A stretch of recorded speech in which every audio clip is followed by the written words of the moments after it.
There are known knowns. There are things we know we know. We also know there are known unknowns. That is to say, we know there are some things we do not know.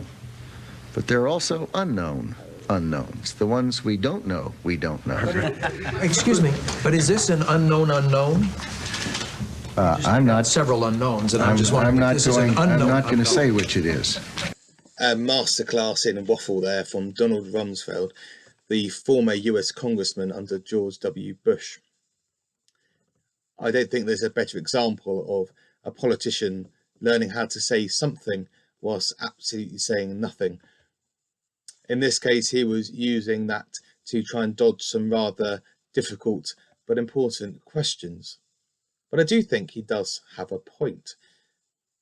There are things that we know, things we know we don't know, and things we don't know we don't know. Unknown unknowns, as he put them. In fact, the more we know that we know very little.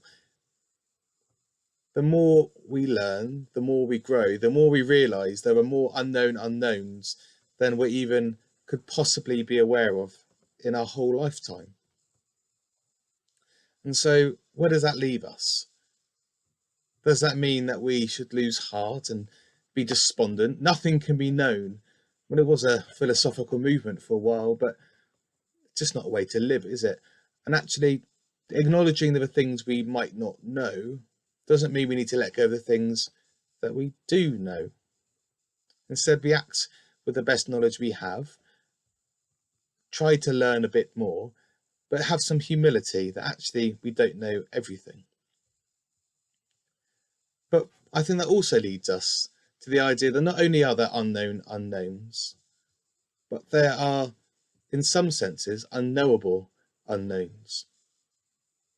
From a Christian perspective, there are things that we believe that we say, actually, unless God revealed those to us, revelation, unless God showed us or told us, there was no way we could ever possibly know them. This Sunday, we're going to be looking at the book of Romans, chapter 10, where, amongst other things, we hear these words.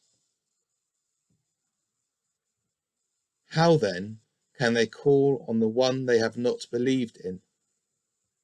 And how can they believe in the one of whom they have not heard?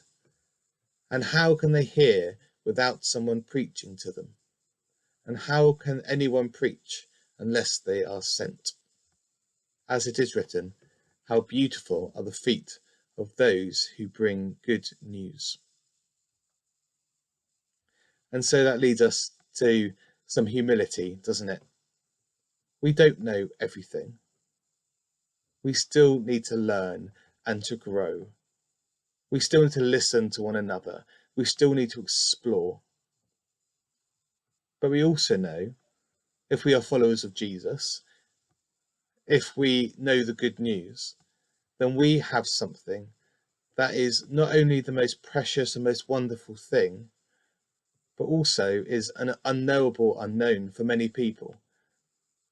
Well, the great news is God has sent us, his church, his people, his followers, to go and tell others what is to them an unknown unknown.